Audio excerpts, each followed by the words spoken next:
Hi hello ಎಲ್ರಿಗೂ ನಮಸ್ಕಾರ. Welcome back to our channel. ಎಲ್ಲರೂ ಹೇಗಿದ್ದೀರಾ? ಚೆನ್ನಾಗಿದ್ದೀರಾ ಅಂತ ಭಾವಿಸ್ತೀನಿ.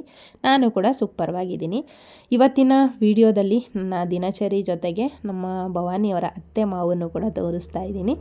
ಸೊ ನೋಡೋಣ ಇವತ್ತಿನ ವಿಡಿಯೋ ಹೇಗೆ ಹೋಗುತ್ತೆ ಅಂತ. ನೆನ್ನೆಯಿಂದನೇ ವಿಡಿಯೋನ ಸ್ವಲ್ಪ ಶೂಟ್ ಮಾಡಿ ಇಟ್ಕೊಂಡಿದ್ದೆ. ನೆನ್ನೆ ಈವ್ನಿಂಗು ಜಾಮೂನ್ ಇತ್ತು, ಶುಗರ್ ಇದ್ದಾಗ ಮಾಡಿದ್ದು, ಫ್ರಿಜ್ಜಲ್ಲಿ ಇಟ್ಟಿದ್ದೆ, ತಿಂದೇ ಇರಲಿಲ್ಲ. ಅದನ್ನು ಫುಲ್ ತಿಂದು ಖಾಲಿ ಮಾಡಿ ವೀಣಾ ಬಂದು ಕೂತಿದ್ಲು. ಅವಳ ಹತ್ರ ಮಾತಾಡ್ತಾ ಸ್ವಲ್ಪ ಹೊತ್ತು ಹೂವು ಕಟ್ಟಿ ಮುಗಿಸಿದ್ವಿ. ಆಮೇಲೆ ಇಬ್ಬರೂ ಕೂಡ ಜೊತೆಯಲ್ಲಿ ಒಂದು ಗ್ಲಾಸು ಟೀ ಮಾಡಿಕೊಂಡು ಕುಡಿದ್ವಿ. ಟೀ ಕುಡ್ದೆಲ್ಲ ಆದಮೇಲೆ ಫ್ರೆಶ್ ಅಪ್ ಎಲ್ಲ ಆಗಿ ದೇವ್ರ ಪೂಜೆ ಮಾಡೋಣ ಅಂತ ರೆಡಿ ಮಾಡಿಕೊಂಡೆ. ಹೂವನ್ನೆಲ್ಲ ತೆಗೆದುಬಿಟ್ಟಿದ್ದೀನಿ ನಾನು. ಬೇಸಿಗೆ ಆಗಿರೋದ್ರಿಂದ ಪ್ರತಿದಿನವೂ ಹೂವು ತೆಗೆಯೋದು ಮುಡ್ಸೋದು ಮಾಡ್ತಾನೆ ಇರ್ತೀನಿ. ಇವತ್ತು ಫುಲ್ಲು ಹೂವು ಒಣಗೋಗಿತ್ತು, ಹಾಗಾಗಿ ಹೊಸ ಹೂವು ತರೋಣ ಅಂದ್ಬಿಟ್ಟು ಎಲ್ಲ ಹೂವು ತೆಗೆದು ಹಾಗೆ ದೇವ್ರ ಪೂಜೆ ಮಾಡಿದೆ. ಸ್ವಲ್ಪ ಹೊತ್ತಲ್ಲೇ ವೀಣಾ ಮತ್ತು ನಾನು ಇಬ್ಬರೂ ಆಚೆ ಹೋಗ್ತಾಯಿದ್ವಿ. ಬ್ಲೌಸ್ ರೆಡಿ ಮಾಡಿದ್ದೀನಿ, ಬನ್ನಿ ತೊಗೊಂಡೋಗಿ ಅಂತ ಕಾಲ್ ಮಾಡಿದರು.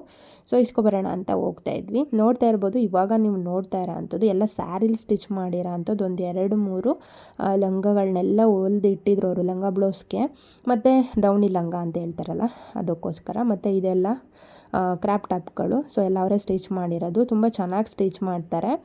ಸೊ ಇಷ್ಟ ಆಯಿತು ನನಗೂ ಕೂಡ. ನನ್ನ ಬ್ಲೌಸ್ನೂ ಕೂಡ ತುಂಬ ಚೆನ್ನಾಗಿ ಹೊಲ್ದಿದ್ರು. ನಾವು ಅಲ್ಲಿಂದ ಇಸ್ಕೊಂಡು ಬಂದು ಮನೆಗೆ ಬಂದ್ವಿ. ಸ್ವಲ್ಪ ಹೊತ್ತಲ್ಲೇ ನೋಡ್ತಾ ಇರ್ಬೋದು, ನಾನು ಡಿಸೈನನ್ನು ಏನು ನೀಡ್ಸಿಲ್ಲ.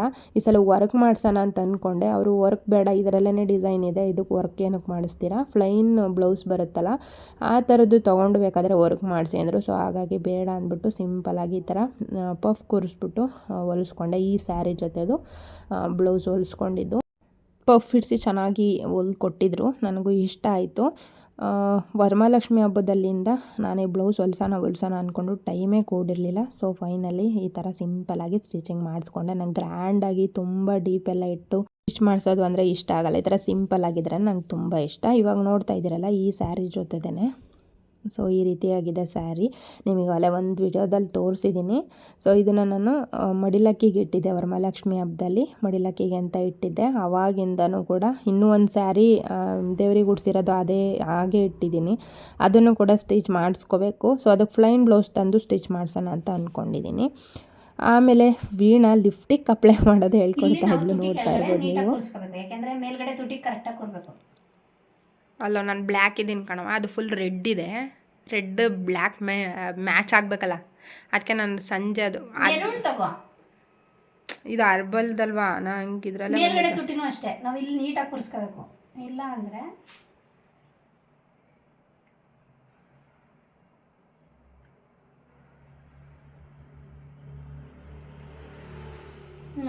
ಆಯಿತಾ ಅಷ್ಟೇ.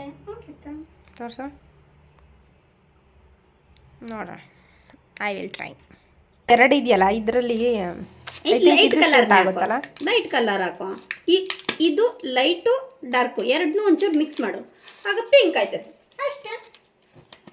ಪಿಂಕ್ ಕಲರ್ ನನ್ನ ಫ್ರೆಂಡ್ ಎತ್ಕೊಂಡ್ಬಿಟ್ಟು ನೋಡು. ಮ್ಯಾಟ್ ಲಿಫ್ಟಿಕ್ಕು ನನಗೆ ಅಷ್ಟಾಗಿ ನೀಟಾಗಿ ಅಪ್ಲೈ ಮಾಡೋಕ್ಕೆ ಬರೋಲ್ಲ, ಫುಲ್ ತುಟಿ ಮೇಲೆಲ್ಲ ಮಾಡ್ಕೊಬಿಡ್ತೀನಿ. ಸ್ವಲ್ಪ ಇತ್ತೀಚೆಗೆ ನಾನು ಶಿವೋರ ಜೊತೆಲಿ ಹೋದ್ಮೇಲೆ ಅದೆಲ್ಲ ಕಲ್ತಿದ್ದು ನೋಡ್ಕೊಂಡು ಅಲ್ಲಿ ಫ್ರೆಂಡ್ಸ್ಗಳ ಜೊತೆಲೆಲ್ಲ ಸೇರಿ ಅಲ್ಲಿ ಸ್ವಲ್ಪ ಅವ್ರು ಯಾವ ಥರ ಇರ್ತಾರೆ ನಾವು ಅದೇ ಥರ ಇರಬೇಕಿಲ್ಲ ಅಂದರೆ ನಮ್ಮನ್ನು ನೋಡೋ ದೃಷ್ಟಿನೇ ಚೇಂಜ್ ಆಗಿಬಿಡುತ್ತೆ ಅಲ್ಲಿ.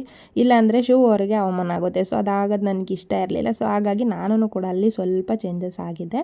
ಅಲ್ಲಿಂದ ಬಂದಮೇಲೆ ಇಲ್ಲಿ ಎಲ್ಲಿಗೆ ಹೋಗಲಿ, ಮನೇಲೇ ಅಷ್ಟೇ ಮಾಮೂಲಿ ಲಿಪ್ ಬಾಮ್ ಅಪ್ಲೈ ಮಾಡ್ಕೊಳ್ಳೋದು, ಒಂದು ಫೇರ್ ಆ್ಯಂಡ್ ಲವ್ಲಿ ಪೌಡ್ರ್ ಹಾಕೊಳ್ಳೋದು, ಸುಮ್ಮನೆ ಆಗೋದು ಇಷ್ಟೇ. ಶಿವೋರು ಇದ್ದಾಗ ಕ್ಯಾಪ್ಸಿಕಮ್ ತೊಗೊಂಡು ಬಂದಿದ್ದು, ಅವ್ರು ಇದ್ದಾಗ ಪಲ್ಯ ಎಲ್ಲ ಮಾಡ್ಲಿಕ್ಕೆ ಆಗ್ತಿತ್ತು ಅಂದ್ಬಿಟ್ಟು. ಸೊ ನಾನೇನು ಪಲ್ಯ ಅಂತೂ ಮಾಡಿಕೊಂಡೇ ಇಲ್ಲ, ಹಾಗಾಗಿ ವೇಸ್ಟ್ ಆಗಿಬಿಡುತ್ತೆ, ಇನ್ನೆಲ್ಲ ಒಣಗ್ದಂಗೆ ಆಗಿಬಿಡುತ್ತೆ ಅಂದ್ಬಿಟ್ಟು ಕ್ಯಾಪ್ಸಿಕಮ್ ತೊಗೊಂಡು ಒಂದೆರಡು ಕಟ್ ಮಾಡಿಕೊಂಡು ಒಂದು 5-6 ಬಜ್ಜಿ ಮಾಡಿಕೊಂಡೆ. ನಂಗೆ ಈ ಥರ ಕ್ಯಾಪ್ಸಿಕಮ್ ಬಜ್ಜಿ ತಿನ್ನೋದಂದರೆ ತುಂಬ ಇಷ್ಟ. ಸಂಜೆ ಆಗಿತ್ತು, ಬರೀ ಅನ್ನ ಸಾಂಬಾರು ತಿನ್ನೋಕ್ಕೆ ಬೋರ್ ಆಗ್ತಿತ್ತು. ಸೊ ಹಾಗಾಗಿ ಒಂದೆರಡು ಏನಾದ್ರೂ ಮಾಡ್ಕೊಳ್ಳೋಣ, ಚೆನ್ನಾಗಿರುತ್ತೆ ರಾತ್ರಿ ಟೈಮ್ ತಿನ್ನಲಿಕ್ಕೆ ಅಂದ್ಬಿಟ್ಟು ಈ ಥರ ಕ್ಯಾಪ್ಸಿಕಮ್ ಬಜ್ಜಿ ಮಾಡಿಕೊಂಡೆ. ಸ್ವಲ್ಪ ಸಾಸ್ ಹಾಕ್ಕೊಂಡು ಊಟಕ್ಕೆ ಕೂಡ ಕೂತ್ಕೊಂಡೆ, ಅನ್ನ ಮತ್ತು ಸಾಂಬಾರು. ನಾನು ಊಟ ಮಾಡಿ ಬಾಗಿಲೆಲ್ಲ ತೊಳೆದು ಮಲ್ಕೊಳ್ಳೋ ಅಷ್ಟೊತ್ತಿಗೆ ತುಂಬ ಲೇಟ್ ಆಗುತ್ತೆ. ಅಲ್ಲಿವರೆಗೂ ಆರಾಮ್ಸೆ ಒಂದೊಂದು ಬಜ್ಜಿ ತಿನ್ಕೊಂಡು ನಾನು ಟೈಮ್ ಕಳೆದ್ಬಿಡ್ತೀನಿ.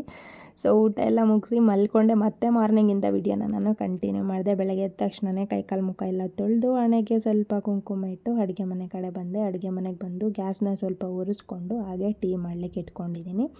ಟೀ ಆಗೋವಷ್ಟರೊಳಗೆ ಸ್ವಲ್ಪ ಕಸ ಗುಡಿಸ್ಕೊಬಿಡೋಣ ಅಂತ ಅಂದ್ಬಿಟ್ಟು ಒಂದು ಕಡೆಯಿಂದ ಎಲ್ಲ ಕಸ ಗುಡಿಸ್ಕೊಂಡು ಬಂದೆ. ಈ ನೆಲದಲ್ಲಿ ಈ ಕಸನೂ ಕೂಡ ಸ್ವಲ್ಪನೂ ಕಾಣಲ್ಲ, ನೋಡ್ತಾ ಇರ್ಬೋದು. ಅಷ್ಟು ಫುಲ್ಲು ಮನೆ ಕಸ ಗುಡಿಸಿದ್ರೆ ಇಷ್ಟು ಕಸ ಬಂದಿದೆ. ಒಬ್ಬಳೇ ಇರ್ತೀನಲ್ವ, ಅಷ್ಟು ಕಸ ಬರಲ್ಲ.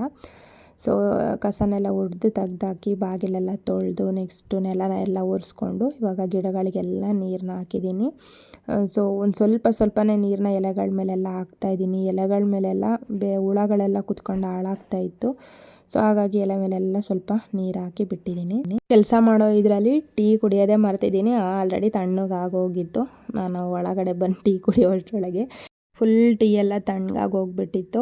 ಕೆಲಸ ಎಲ್ಲ ಮುಗಿಸೋದ್ರಲ್ಲಿ ಟೀ ಕುಡಿಯೋದೇ ಹೋಗ್ಬಿಟ್ಟಿದೆ. ಇವಾಗ ಬಟ್ಟೆಗಳನ್ನೆಲ್ಲ ತೆಗ್ದು ಹಾಕಿದ್ದೀನಿ. ಬಟ್ಟೆಗಳು ಕೂಡ ವಾಶ್ ಮಾಡಬೇಕು. ಸ್ಯಾರಿ ಒಂದು ಬಿಸಿಲು ಸ್ವಲ್ಪ ಕಡಿಮೆ ಆಗಲಿ ತೊಳೆದಾಕೋಣ ಅಂತ ಅಂದ್ಕೊಂಡೆ, ಬಟ್ ಬಿಸಿಲೇ ಕಮ್ಮಿ ಆಗಿರಲಿಲ್ಲ. ಆದ್ರೂ ಇವತ್ತು ಮೈಲಿಗೆ ಬಟ್ಟೆ ಎಷ್ಟಂತ ಇಟ್ಕೊಳ್ಳೋಣ ಅಂದ್ಬಿಟ್ಟು ಡಬಲ್ ಕೆಲಸ ನಾನೇ ನೆನೆಸಿಟ್ಟಿದ್ದೀನಿ. ಈ ಡಬ್ಬ ನನ್ನ ಮಗನ ಗಿಡ ಕೆಳಗಡೆ ಬಿದ್ದು ಫುಲ್ಲು ಮಣ್ಣೆಲ್ಲ ಆಗಿ ತೊಳಿಬಾರ್ದು ಅಂದ್ಕೊಂಡಿದ್ದೆ, ಕೊನೆಗೂ ತೊಳೆಸ್ಬಿಡ್ತು. ಬಟ್ಟೆ ಎಲ್ಲ ತೊಳೆದಾಗಿದೆ, ಒಣಗಾಕ್ಬಿಟ್ಟು ಬರಬೇಕು. ಟೈಮ್ ಇವಾಗ 11:15 ನೋಡಿ, ಇನ್ನೂ ತಿಂಡಿ ತಿಂದಿಲ್ಲ ನಾನು. ಬಾಡಿಗೆ ಮನೆಗಳು ಯಾವತ್ತೂ ಸ್ವಂತ ಮನೆ ಆಗಲ್ಲ ಅಂತಾರಲ್ಲ, ಅದು ಖಂಡಿತವಾಗ್ಲೂ ಸತ್ಯ. ಅದು ನಾವು ಎಷ್ಟೇ ಮನೇನ ಕ್ಲೀನಾಗಿ ಇಟ್ಕೊತಿದ್ರು, ನೀವು ವಿಡಿಯೋದಲ್ಲೆಲ್ಲ ನೋಡ್ತಾ ಇರ್ತೀರ ನಾನು ಮನೇನ ಯಾವ ಥರ ಇಟ್ಕೊಂಡಿರ್ತೀನಿ ಅಂತ. ಆದ್ರೂ ಏನಾದರೂ ಒಂದು ಹೇಳ್ತಾನೆ ಇರ್ತಾರೆ. ಅದಕ್ಕೆ ನಾನು ಇತ್ತೀಚೆಗೆ ಏನು ಮಾಡಿದ್ದೀನಿ ಅಂದರೆ, ಇವಾಗ ಒಂದು 4-5 ದಿನದಿಂದನೂ ಬರೀ ಬಾಗಿಲು ಅಂದರೆ ಉದಾಸ್ಲು ಅಂತ ನಾವೇನು ಹೇಳ್ತೀವಿ, ಬಾಗಿಲು ಮಾತ್ರ ತೊಳಿತೀನಿ. ಫುಲ್ ವರಾಂಡ ತೊಳೆಯೋದೇ ಬಿಟ್ಟಿದ್ದೀನಿ. ಕಸ ಎಲ್ಲ ಗುಡಿಸ್ಕೊತೀನಿ, ಸುಮ್ಮನೆ ಬಾಚಾಕ್ಬಿಟ್ಟು ಬರೀ ಬಾಗಿಲೊಂದು ತೊಳ್ಕೊಂಡು ಸುಮ್ಮನೆ ಆಗಿಬಿಡ್ತೀನಿ. ಸೊ ಕೆಲವೊಂದೊಂದು ಸಲ ಓನರ್ಗಳನ್ನು ಮಾತುಗಳಿಗೆ ತುಂಬ ಬೇಜಾರಾಗುತ್ತೆ. ಸೊ ಅದಕ್ಕೆ ಶಿವು ಅವ್ರು ಹೇಳಿದ್ದಾರೆ, ಈ ಮಂತು ಎಂಡೊಳಗಡೆ ನಾನು ಹೇಳ್ತೀನಿ ಖಾಲಿ ಮಾಡೋಣ ಅಂತ. ಸೊ ಹಾಗಾಗಿ ನಾವು ಲೀಸ್ಗೆ ಹೋಗೋ ಪ್ಲ್ಯಾನಲ್ಲಿದ್ದೀವಿ. ಭಗವಂತನ ಆಶೀರ್ವಾದ, ನಮ್ಮ ರಾಯರು ಏನು ಮಾಡ್ತಾರೋ ಗೊತ್ತಿಲ್ಲ. ಸ್ವಲ್ಪ ಕರುಣೆ ತೋರಿಸ್ಬಿಟ್ರೆ ಸಾಕು, ಲೀಸ್ಗೆ ಹೋಗಲೇಬೇಕಂತ ಡಿಸೈಡ್ ಮಾಡಿದ್ದೀವಿ. ಸೊ ಶಿವು ಅವ್ರ ಕೆಲಸ ಬೇಗ ಆದರೆ ಆದಷ್ಟು ಬೇಗ ಲೀಸ್ಗೆ ಹೋಗ್ಬಿಟ್ಟು ಈ ಮನೆ ಖಾಲಿ ಮಾಡಬೇಕು ಅಂತ ಅಂದ್ಕೊಂಡಿದ್ದೀವಿ. ಯಾಕಂದರೆ ತುಂಬ ಜನ ನಿಮ್ಮ ಮನೆಗೆ ಬಂದಾಗ ಹೇಳಿದರು ಬಿಟ್ಟು ಮನೆಗೆ ಮತ್ತೆ ಬರಬಾರ್ದು ಅಂತ. ಬಟ್ ನಮಗೇನು ಅಷ್ಟು ಕೆಟ್ಟದೇನೂ ಆಗಿಲ್ಲ. ಬಟ್ ಏನು ಗೊತ್ತಾ, ಓನರ್ಗಳಿಗೆ ನಾವು ಒಂಥರ ನಮ್ಮ ಹಳ್ಳಿ ಭಾಷೆಯಲ್ಲಿ ಹೇಳ್ತಾರೆ ಸದ್ರಾಗ್ಬಿಡೋದು ಅಂತ. ನಾವು ಒಂದು ಟವಲ್ ಒಣಗಾಕಬೇಕು ಅಂದ್ರೂ ಮೇಲ್ಗಡೆನೇ ಹೋಗಬೇಕು. ಹಾಗಾಗಿ ನಾನು ಮಳೆ ಬರ್ತಿತ್ತಲ್ಲ ಅಂದ್ಬಿಟ್ಟು ಆವಾಗ ಒಂದು ಚಿಕ್ಕದಾಗಿ ದಾರ ಕಟ್ಕೊಂಡಿದ್ದೆ. ಸೊ ಅದಕ್ಕೂ ಕೂಡ ದಾರ ಎಲ್ಲ ಕಟ್ಕೊಂಡಿದ್ಯಾ ಮನೆ ಹತ್ರ ಹಂಗೆ ಹಿಂಗೆ ಅಂತೆಲ್ಲ ಮಾತಾಡಿದ್ರು. ಸೊ ಅವ್ರಿಗೂ ಕೂಲಾಗಿ ಹೇಳಿದ್ರೂ ಕೂಡ ನಮಗೆ ಅದು ಬೇಜಾರಾಗುತ್ತೆ. ಒಂದು ದಾರ ಕಟ್ಕೊಳ್ಳೋಕ್ಕೂ ಪರ್ಮಿಷನ್ ಇಲ್ಲ ಅಂದಮೇಲೆ ನಾವು 10,000 ರೂಪಾಯಿ ಬಾಡಿಗೆ ಏನೋ ಕೊಡಬೇಕು ಅನ್ನೋವರೆಗೂ ಬೇಜಾರಾಗ್ಬಿಡುತ್ತೆ. ಸೊ ಹಾಗಾಗಿ ನಾನು ಶಿವು ಅವರು ಈ ಡಿಸೈಡ್ ಮಾಡ್ಕೊಂಡಿದ್ದೀವಿ. ಸೊ ಬಟ್ಟೆ ಎಲ್ಲ ತೊಳೆದು ಒಣಗಾಕಿ ಮತ್ತು ಮನೆಗೆ ಬಂದು ಸ್ವಲ್ಪ ರೈಸ್ ಇತ್ತು, ಅದನ್ನೇ ಪುಳಿಯೋಗರೆ ಮಾಡಿಕೊಂಡು ತಿಂದು ಮುಗಿಸಿ ಇವಾಗ ಪಾತ್ರೆಗಳನ್ನೆಲ್ಲ ತೊಳಿತಾ ಇದ್ದೀನಿ. ಪ್ರತಿ ದಿನವೂ ನೀವು ವಿಡಿಯೋಸ್ ನೋಡ್ತಾನೆ ಇರ್ತೀರ ನಾನು ಮನೆ ಕ್ಲೀನ್ ಮಾಡೋದು. ನೀವೇ ನನಗೆ ಕೆಲವೊಂದೊಂದು ಸಲ ಹೇಳ್ತಾ ಇರ್ತೀರ, ಕಮೆಂಟ್ ಮಾಡ್ತಾ ಇರ್ತೀರ, ಎಷ್ಟಂತ ಯಾವಾಗಲೂ ಕ್ಲೀನ್ ಮಾಡ್ತಾನೇ ಇರ್ತೀರ ಮನೇನ ಅಂತ. ಅಷ್ಟು ಕ್ಲೀನಾಗಿ ಇಟ್ಕೊಂಡ್ರೂ ಕೂಡ ಜಸ್ಟು ಒಂದು ದಾರ ಕಟ್ಟಿದ್ದಕ್ಕೇ ಮಾತಾಡ್ಬಿಟ್ರು ಅವರು. ನನಗೆ ಒಂಥರ ಬೇಜಾರಾಯಿತು. ಮತ್ತು ನಮ್ಮ ಸೈಕಲ್ ಇರೋದಕ್ಕೂ ಕೂಡ ಹೆಂಗೆ ಬೇಕು ಹಂಗೆ ಅಂದರು. ಸೈಕಲ್ ಏನು ಮಾಡೋಕ್ಕೆ ನೀವೇ ನೋಡಿ ಎಲ್ವಲ್ಲ ಮಾರಿಬಿಡಿ, ಕಾರ್ ಏನು ಮಾಡೋಕ್ಕೆ ಮಾರಿಬಿಡಿ, ಈ ಥರ ಎಲ್ಲ ಮಾತಾಡ್ತಾರೆ. ನಮ್ಮ ಮನೆಗೆ ನಾವು ಒಂದು ಮನೆಗೆ ಹೋದರೆ ನಾವು ಇರೋದನ್ನು ಇನ್ನೂ ದುಪ್ಪಟ್ಟು ಮಾಡ್ಕೋಬೇಕು ಅಂತ ನಾವು ಒಂದು ಮನೆಗೆ ಕಾಲಿಡ್ತೀವಿ. ಬಟ್ ಇರೋದನ್ನ ಮಾರೋಕ್ಕಲ್ಲ ಹೋಗೋದು. ನಾವು ಎಂತೆಂಥ ಕಷ್ಟಗಳು ಬಂದಿದೆ ಅಂಥ ಟೈಮಲ್ಲೇ ನಾವು ಮನೇಲಿರೋದು ಒಂದು ವಸ್ತುನೂ ಕೂಡ ಮಾರಿಲ್ಲ ನಾವು. ಕಾರಲ್ಲಿ ಎಷ್ಟು ಪ್ರಾಬ್ಲಮ್ ಇದ್ರೂ ಕೂಡ ಆ ಕಾರ್ನ ನಾವು ಮಾರಿಲ್ಲ. ಯಾಕೆಂದರೆ ಅದರಲ್ಲಿ ನಮ್ಮ ಅಪ್ಪ ಕೂತಿದ್ದಾರೆ, ಶಿವು ಅವ್ರ ಅಮ್ಮ ಕೂತಿದ್ದಾರೆ. ಸೊ ಅದೊಂದು ನೆನಪುಗಳಿಗೋಸ್ಕರ ಇಟ್ಕೊಂಡಿದ್ದೀವಿ. ಈ ಕೆಟ್ಟ ಬಾಯಿಗಳಿಂದ ಒಂದೊಂದು ಸಲ ಹಿಂಗೆ ಮಾತಾಡಿದಾಗ ತುಂಬ ಅಂದರೆ ತುಂಬ ಕೋಪ ಬಂದುಬಿಡುತ್ತೆ. ಅದು ನಮ್ಮಿಬ್ಬರಿಗೆ ತುಂಬ ಬೇಜಾರಾಯಿತು. ಸೊ ಅದಕ್ಕೋಸ್ಕರ ಮನೆ ಚೇಂಜ್ ಮಾಡಬೇಕಂತ ತೀರ್ಮಾನ ಮಾಡಿದ್ದೀವಿ. ಸೊ ನನ್ನ ಕೆಲಸ ಎಲ್ಲ ಮುಗಿಸ್ದೆ ಅಷ್ಟರೊಳಗೆ ಭವಾನಿ ಅವ್ರ ಅತ್ತೆ ಮಾವ ಊರಿಗೆ ಹೊರಟಿದ್ರು, ಅವರು ಮನೆಗೆ ಬಂದರು. ಸೊ ಈ ಬಿಸಿಲು ಟೈಮಲ್ಲಿ ಕಾಫಿ ಟೀ ಏನು ಮಾಡೋಣ ಅಂದ್ಬಿಟ್ಟು ಒಂದು ಜ್ಯೂಸ್ ಮಾಡೋಣ ಅಂದ್ಬಿಟ್ಟು ಜ್ಯೂಸ್ ಮಾಡಲಿಕ್ಕೆಲ್ಲ ರೆಡಿ ಮಾಡಿಕೊಂಡೆ. ಸೊ ಇವಾಗ 3 ಜನಕ್ಕೂ ಜ್ಯೂಸನ್ನ ಕೊಟ್ಬಿಟ್ಟು ಬಂದುಬಿಡೋಣ ಅಂದ್ಬಿಟ್ಟು ಒಂದು ಗ್ಲಾಸಲ್ಲಿ ಹಾಕಿ ಎತ್ತಿಟ್ಕೊಂಡಿದ್ದೀನಿ. ಅವ್ರಿಗೂ ಜ್ಯೂಸ್ ಎಲ್ಲ ಕೊಟ್ಟು ಅರಿಶಿನ ಕುಂಕುಮ ಕೊಟ್ಟೆ ಅಷ್ಟರೊಳಗೆ ಅವರೂ ಕೂಡ ಹೊರಟರು. ಇವರು ಭವಾನಿ ಅವ್ರ ಅತ್ತೆ, ಅವನು ಕುಮಾರ ಇನ್ನೇನು ನೋಡಿದ್ರು ಅವ್ರ ಹಸ್ಬೆಂಡು, ಇವರು ಅವ್ರ ಮಾವ ಮುಂದೆ ಹೋಗ್ತಾ ಇರೋದು ಅವರು ಮೈದನ.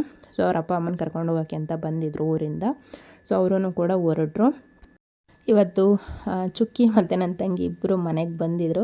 ಸೊ ಅವ್ರನ್ನ ಮಾತಾಡಿಸ್ತಾ ಟೈಮ್ ಹೋಗಿದ್ದೇ ಗೊತ್ತಾಗಿಲ್ಲ. ಸೊ ಇವತ್ತಿನ ವ್ಲಾಗ್ ಇಷ್ಟೇ ಸಿಂಪಲ್ಲಾಗಿತ್ತು ಅಂತ ಅನ್ಕೋತೀನಿ. ವಿಡಿಯೋ ಇಷ್ಟ ಆದರೆ ಲೈಕ್ ಮಾಡಿ, ಶೇರ್ ಮಾಡಿ, ಕಮೆಂಟ್ ಮಾಡಿ, ಹಾಗೂ ಚಾನಲ್ನ ಸಬ್ಸ್ಕ್ರೈಬ್ ಮಾಡ್ಕೊಳ್ಳೋದು ಮರಿಬೇಡಿ. Thank you for watching.